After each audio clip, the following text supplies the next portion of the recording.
এ দেখো মা আমার পয়সা বাঁচাচ্ছে ইস্ত্রি করে দিয়ে। দেখো কতগুলো ইস্ত্রি করে দিয়েছে।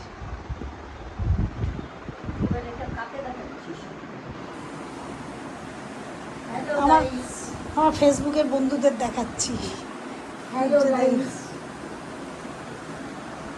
আমি এখন কর্মব্যস্ত। তো তুমি কর্মব্যস্ত, তোমাকে জল খাবার কি দেওয়া হয়েছে সন্ধ্যাবেলা? কি খেয়েছো তুমি? পয়সা বাঁচাচ্ছি বলে পয়সা খরচা করে আমাকে হ্যাঁ আলুর চপ দিয়ে ফাইন করে মুড়ি মেখে দিয়েছে। হ্যাঁ, কিন্তু এখন চা খাওয়া কমিয়ে দিয়েছি বলে, নাহলে এক কাপ চাও পাওয়া যেত না। চা খেলে গ্যাস হয়ে যাবে আবার, ওর জন্য চা হবে না, একেবারে 9:30টায় খাবার খেয়ে নেবে। হ্যাঁ।